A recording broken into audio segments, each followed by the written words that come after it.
What are we starting with? What are we starting with? Go ahead. Starting with sound. All right. On today's episode, we're going to talk about general site conditions and considerations when estimating projects and then actually when installing projects. So, I'm John. I'm Amanda, and we are the Hardscape Nerds. And why Hardscapes? Because we scape so hard.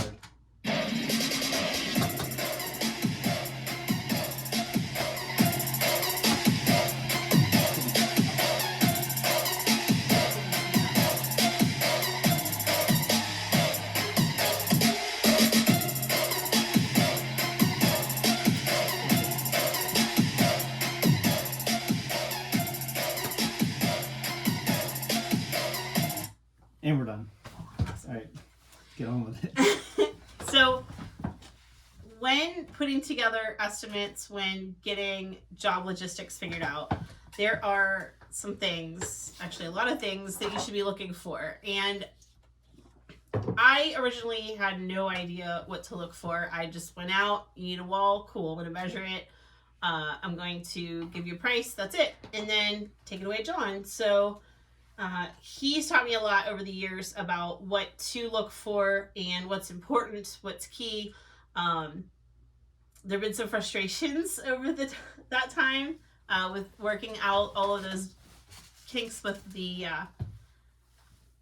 what to look for, what we need, or what information he needs. The communication. The communication part.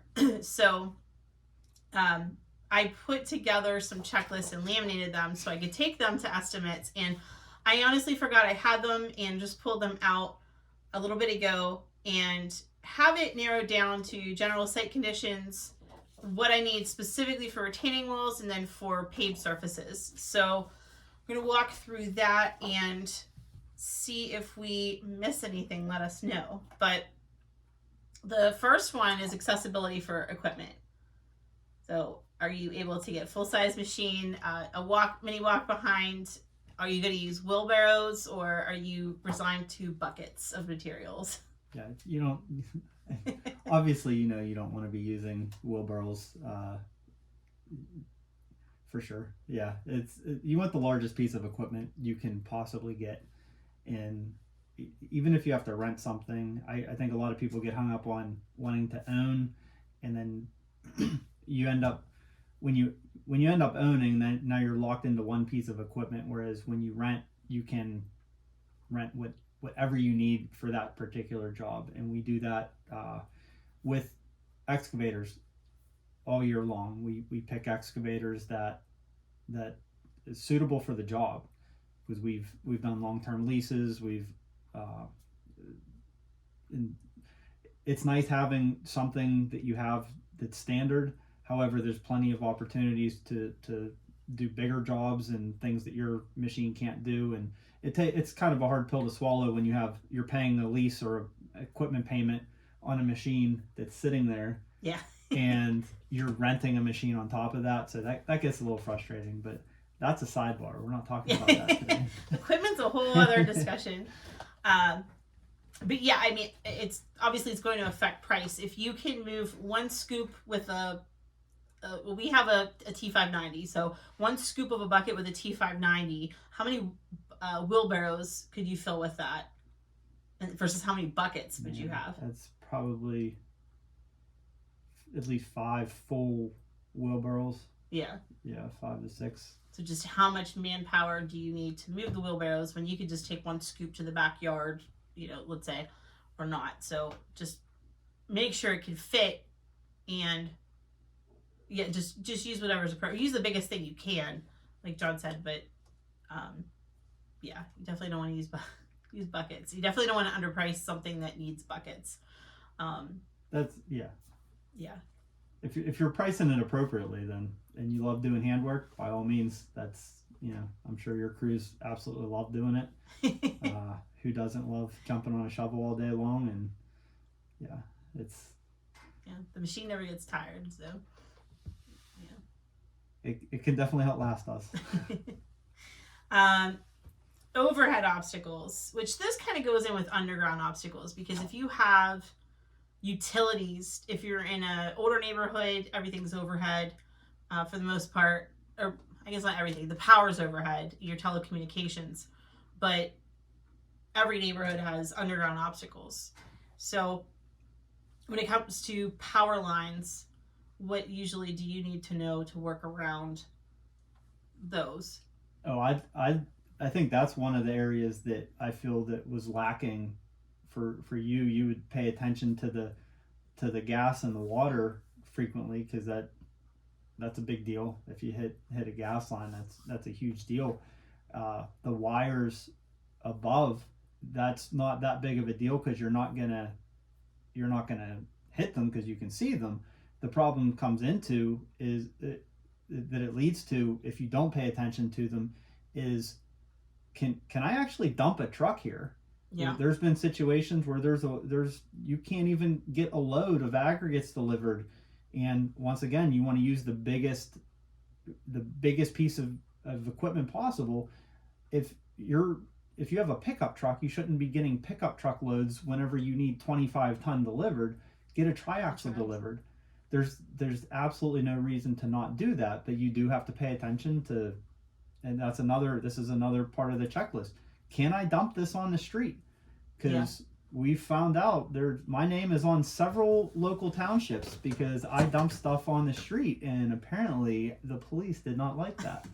So we're not allowed to do that. And I learned, and I just assumed you can't, you're not able to dump anything on the street. So, and that's that you have to pay attention to that. So are you able to get a triaxle into the driveway? Is that a possibility? But 9-ton trucks, if you can get anyone to haul 9 ton at a time, that's kind of the sweet spot. But I think that's probably the most, maybe not the most, but probably up there as far as our communications and your stress level with trucking, and especially if we're working in the city, which we do frequently, that is there room to dump a triaxle? How is he going to lift that bed? And he's going to rip those power lines down if he does, because that's the only place to dump in someone's driveway. And maybe their driveway isn't long enough to get the truck all the way back on the other side of the lines to be able to dump. So and it matters what you're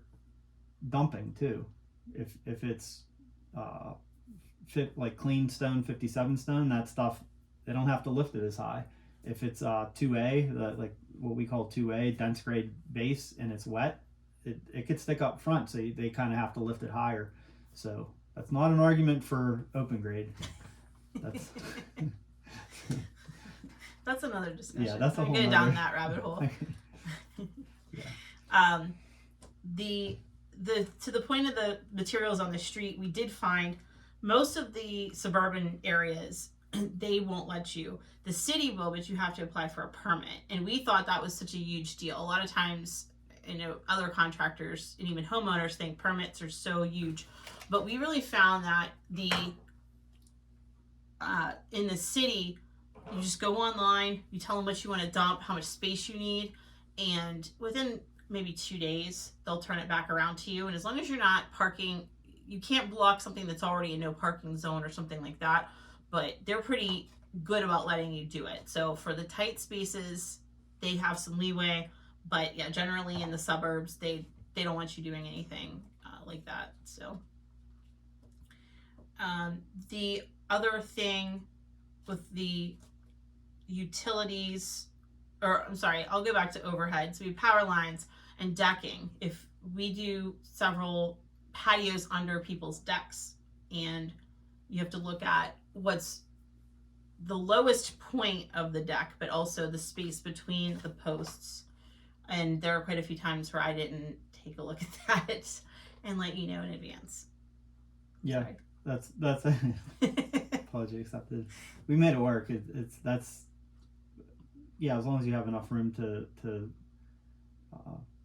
safely operate, and that's something too. It matters what, as far as the overall specs of the machine, will it fit? And there's a big difference between the machine fitting one time to just drive it to the backyard, And when you're running loads, if you're going back there 30, 40, 50 times, you need more room. It starts blowing the grass up on the dirt on the side, unless it's paved. If it's paved, it really doesn't affect a whole lot. Shouldn't, if it's paved properly. But that again depends on how the size of the machine. But if the more loads you run, especially in Pittsburgh, it rains constantly. So we're working and it rains 2-3 times a week. That's pretty standard.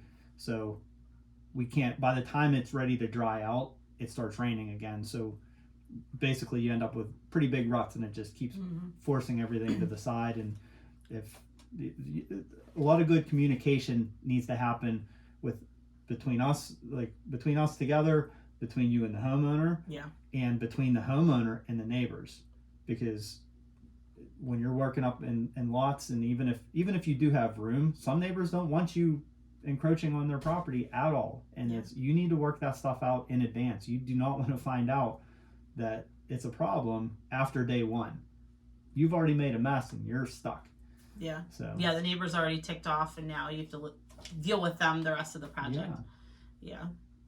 That's a good point too. It's not just the property that you're on, but we are up against the neighbors sometimes, even in the suburbs, where maybe they only have 8 feet between them and the neighbor's property, and they're out there watching every last inch to make sure you're not on their side. So that, and the point about the deck too, I'm thinking of one project in particular where you could only access one side of the deck to go in and back out all the way, because it was the lowest point. We were digging out to put a wall on the opposite end to lower it, and so you had to go in and out the same exact way. There weren't other alternate routes to turn and go between any of the other posts. And it once again depends on the type of equipment you can get. Sometimes you need to have 2 machines, where one's in there digging, a small machine, and then just pounding it up so the big machine can run stuff back and forth. So I'm not a very big proponent of mini track loaders. I think they're one of the most overused things in our industry. I don't know why I see so many people using them. When you still have to unload half of a pallet or more, it just, to me, it makes no sense when you can just get a full-size machine and almost the same jobs. They're not destroying the yard anymore. So that we learned. Somebody Like, wanted a smaller machine, a walk behind, because he didn't want to tear up his grass as much. He wanted us to fit through his fence. And we learned very quickly, especially because it was a wet yard, it left so many more ruts, because it's one the tracks are so scoop. thin. It's not, the flotation is a lot worse on the smaller, the ones that we've used, the smaller machines. And different manufacturers, I understand why people buy them because they're smaller. They can do a lot more things, they buy them because they're cheaper. But I feel kind of Bill Gardocki said years ago, get the right machine for the job, and that's kind of what we try to do, is have a full size unit, and instead of having to hand unload, and you're doing so much extra work. The other point is, going back to capacity, how many more passes do you have to make with that smaller machine? Probably at least 4. 4, yeah.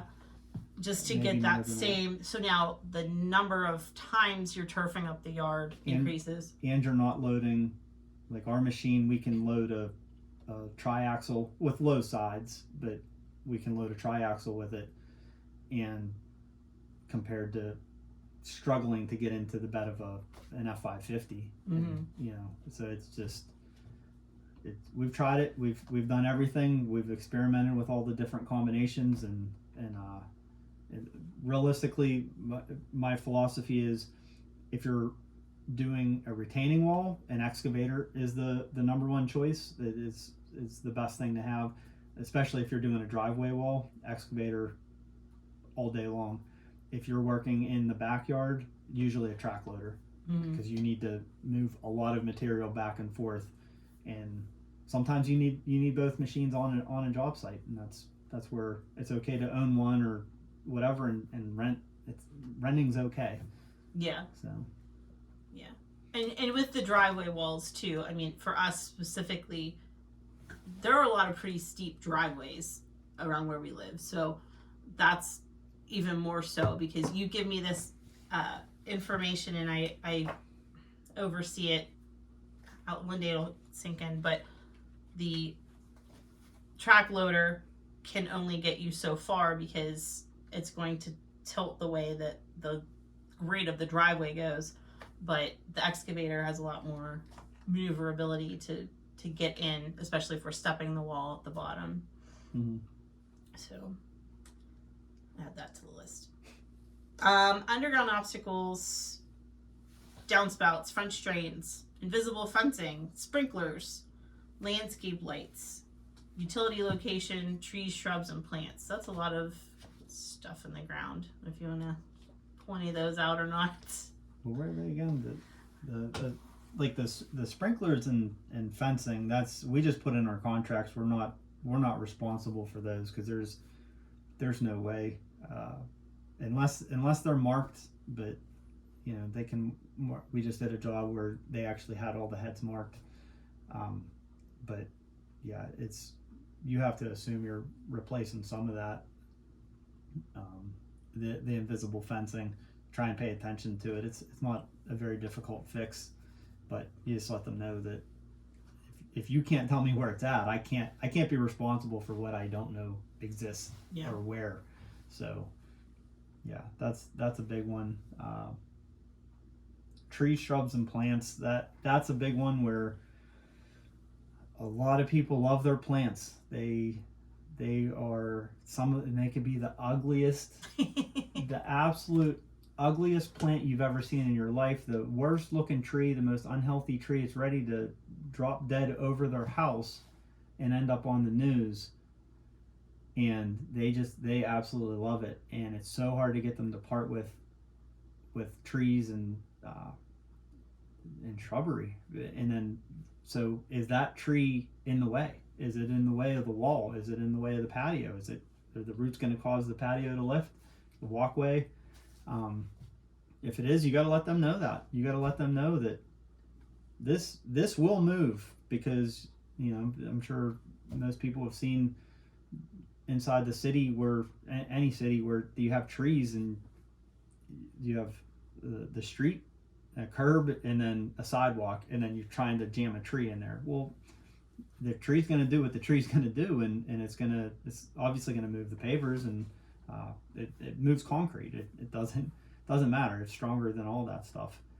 So that's not as big of a deal as you just have to let them know that that's going to happen, and you have to be careful what you will cover under warranty.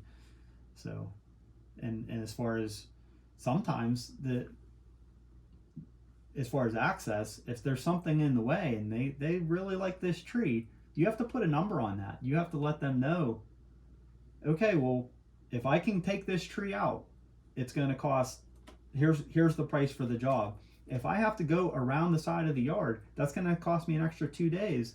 That's $3,000, $4,000, $5,000, whatever your rate is. That's what it's going to cost. All of a sudden, they don't like the tree so much. Yeah. Especially when you can buy a new one for maybe $300. It's planted by my uncle. You know what? He was kind of a jerk anyway. It's just that matters. it's you're not the bottom line is you're not making that decision. We don't make that decision for them. We let them make that decision, but because it's their money. If some people will pay the extra $5,000 and just say, nope, I want the tree to stay. I want you to drive around, no problem. And that's where I've gone wrong in the past, because I don't have attachment to plants and trees, and I had a couple that wanted to run their patio right up within 2 feet of the trunk of the tree, and I just said, this tree gotta go. Sorry.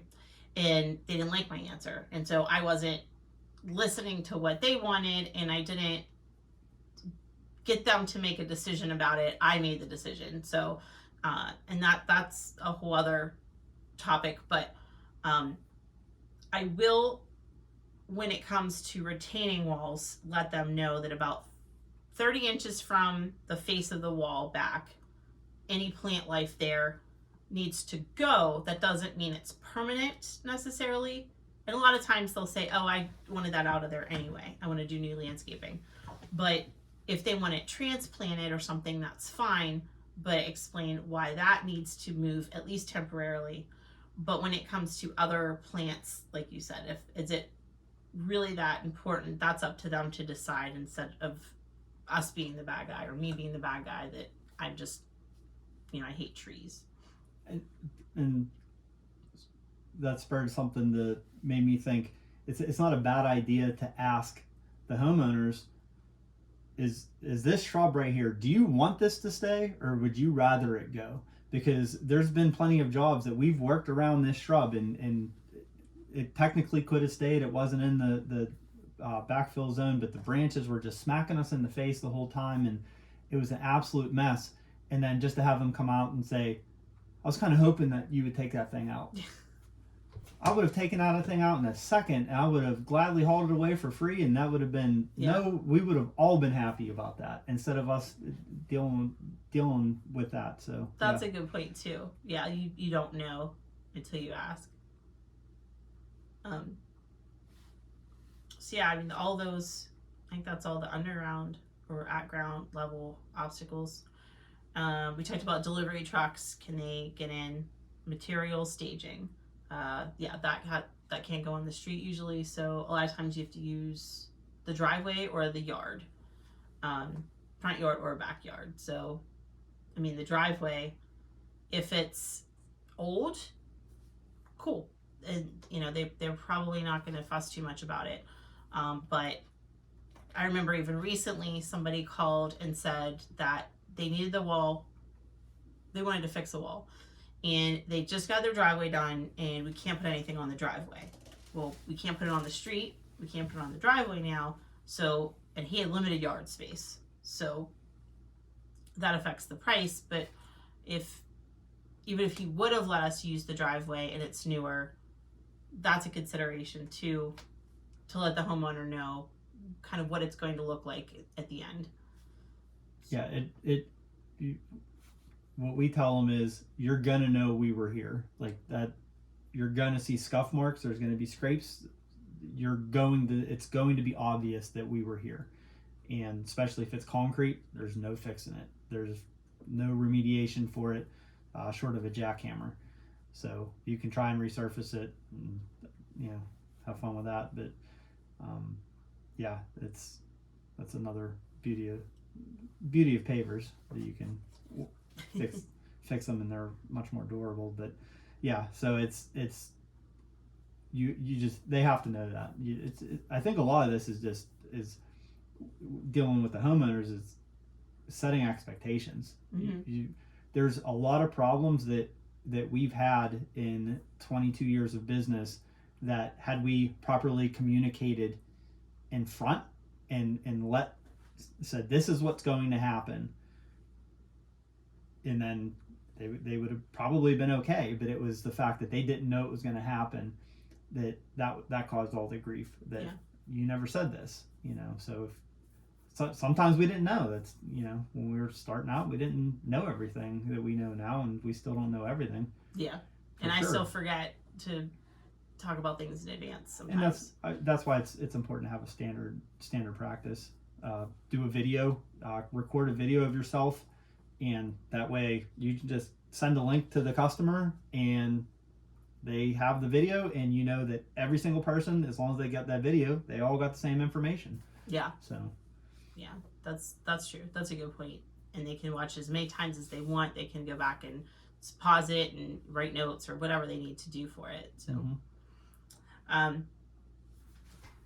the other thing with the driveway and going into photographs. So everybody has a digital camera with them in their pocket, and you you've always told me, just take as many pictures as possible. Just walk around like you're almost in a flip book or something, a miniature movie, and just take pictures every step of the way to get a feel of what that looks like, because you're not usually the first one on site.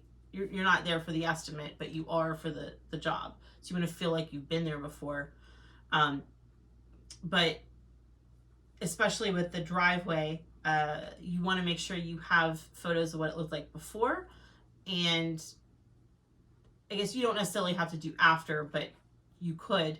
The big thing is if somebody wants to say that you damaged their driveway in a way that the machine wouldn't have done, anything different than just running a car over it, that you have a way to point that out. So I just mentioned to you, there was a guy back in January. We used his driveway. We replaced the wall next to the driveway, and a corner of one of his pads had a crack in it just the whole way through.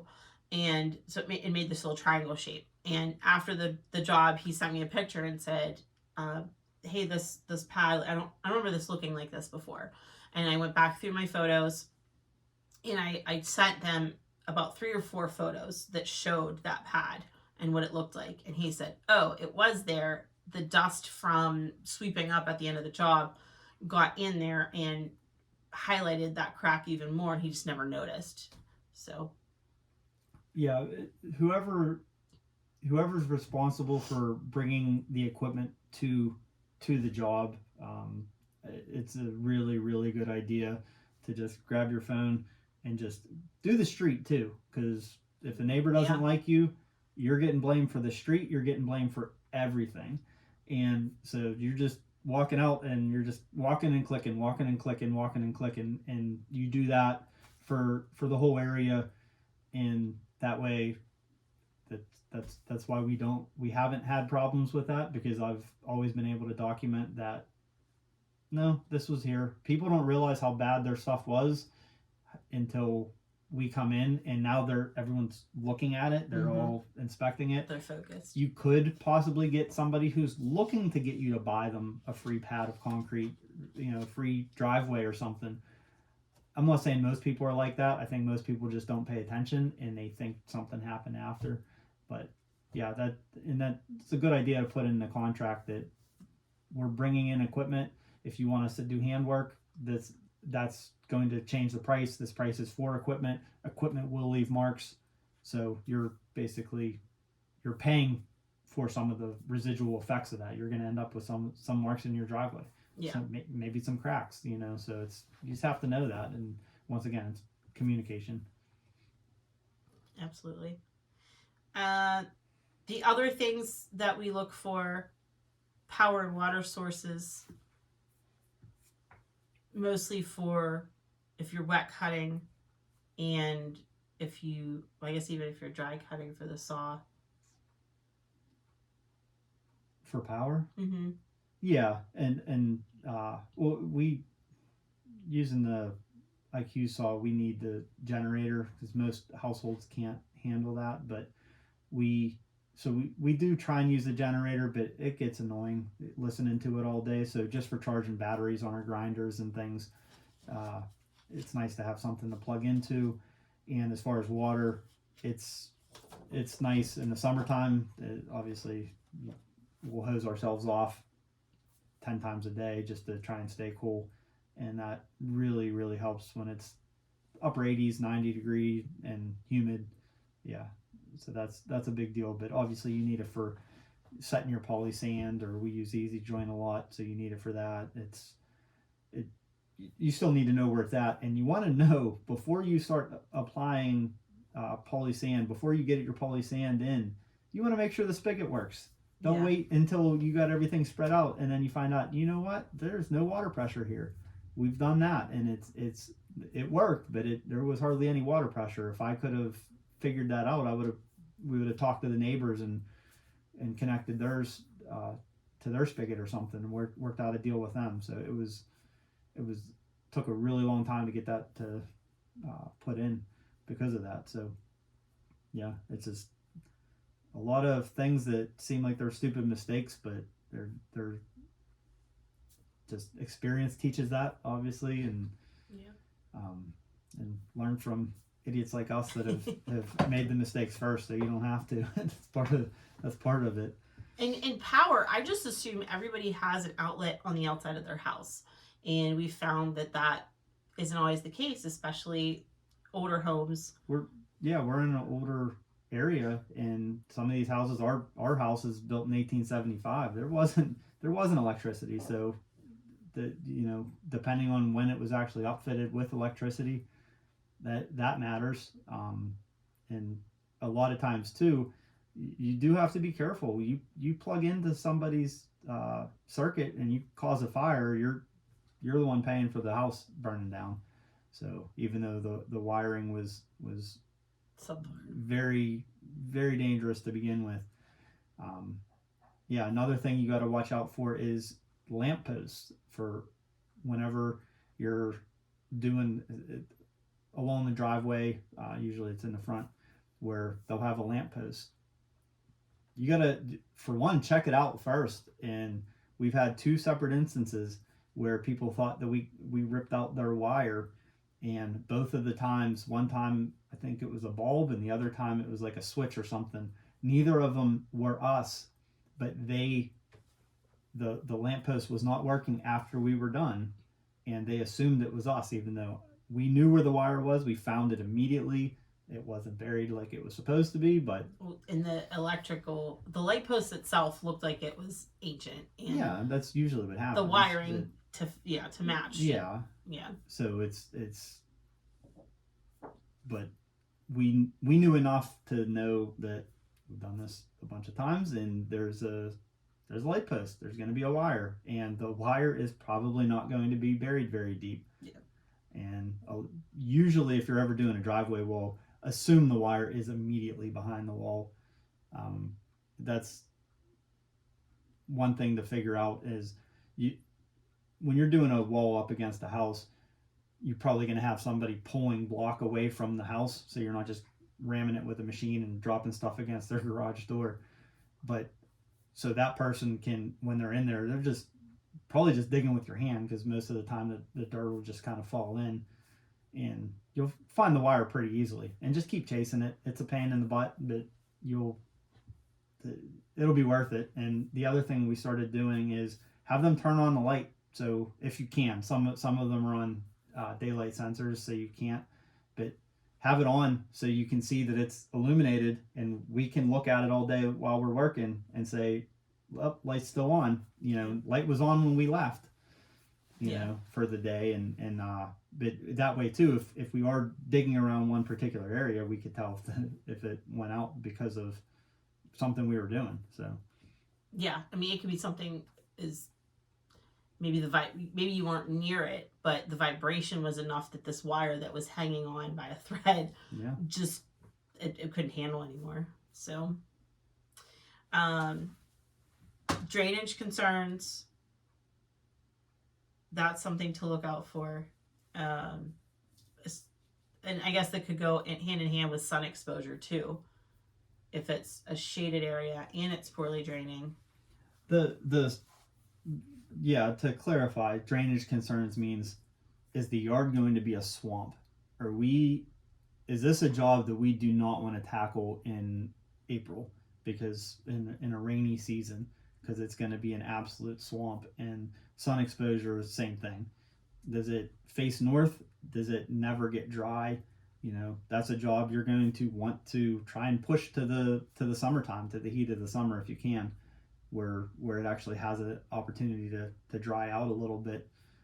Sometimes you have to dig a temporary French drain or something, or just talk them into a French drain, and not even to make extra money, just to divert water for the project. Mm-hmm. You're going to have to get into soil stabilization, and these are things that just pay attention to. That you should figure that out. Yeah, definitely in the estimating process, to because it's probably going to add a lot of aggravation and probably money too. Well, the other thing with sun exposure, a lot of that was looking at the winter time, because we were doing projects in December, January. That's true, because it's 25 degrees in the sun is is better than 40 degrees in the shade a lot of times, because if it's in the shade, it'll take almost the whole day to thaw back out if it drops down into the teens, whereas the sunshine, it melts the snow very quickly. So yeah, that's something if you're in a colder climate to pay attention to. And you definitely still want to do concrete blankets and keep everything warm and dry. Frozen block are a nightmare to deal with, and you don't want to have a bunch of torpedo heaters, and you'll get very little done in a day. Yeah. The property boundaries, which we kind of touched upon with if you're encroaching on someone's, the neighbor's yard if you're running a machine, but just, what they want to build, is it even theirs to build on? Yeah. It's because they don't have a survey. Once again, put that in the contract that we're not responsible. Customers saying this is where we're building, and they're the final authority. So if it needs to come down, I'm not paying for it. So Are they willing to take that risk? Yeah. Or just pay the $600 for a survey? It's not that much. Yeah. Sometimes even the municipalities have them on file, so you can use that if you don't have one. But yeah, that's really important. I would emphasize to the homeowner for cheap insurance, basically, in case they have neighbors that, especially they don't get along with, to get a survey, just to have that peace of mind. Do we need to restore the lawn when we're done, and how much? If we're doing a backyard project, I like to just kind of ballpark 9 ton of soil. And I don't know if I guess we should check in. Hey, how's that working for us? It works. I mean, I make it work no matter what. I can lose 9 ton in a very small area, or I can spread 9 ton over a very great area. So that's just experience. So to know what's required. So yeah, if I have to stretch it, I can. So that matters. It for our jobs, I would say that's pretty accurate. Mm-hmm. So and if we need more, we can pick up more. But I can't recall anything we've needed more. So far, I don't remember anything. So yeah. So I see the other things like garbage day, street sweeping. If you're in the suburbs, it's probably not a huge deal if they even have it in a lot of those places. But in the city, your workers can get citations. You have to pay attention if they're parked on the wrong side of the street. You don't want to have to be paying for your workers to get their tickets, their parking tickets taken care of, and it's $25 a pop. It adds up for a whole crew pretty quick if you're going to be at a job for a while. So just things like that to pay attention to. That's why a lot of people don't like working in the city, because there's a lot of hassles. Yeah, but it's not a hassle if you know it and you just factor that in. It's not that much more to doesn't cost that much more money. It's not that much bigger of a deal. It's for us, it's particular. It's nice because we're in the city, so we have almost no trucking time, and so that part's nice. Yeah. So. And then, is there current or upcoming construction in the neighborhood? Yeah, that's a question for the homeowners. Do they know their street's being paved next week? Because a lot of times they will be notified of that. You just want to find that out. You don't want to find that out after you show up and you're 3 days into the job, and then they start bringing the milling machine in, and you're completely blocked in. They'll work with you, and it always works out, but it's not fun when it happens. So yeah, those are considerations. So yeah, we kept saying we're gonna make this shorter, and today we are long, but there is a lot of stuff to look at. There was, yeah. So all right. So he that hath a bountiful eye shall be blessed, for he giveth of his bread to the poor. Thank you both for listening. Be sure to share this with your in-laws, your outlaws, that friend who doesn't appreciate personal space. They sure won't bother you anymore.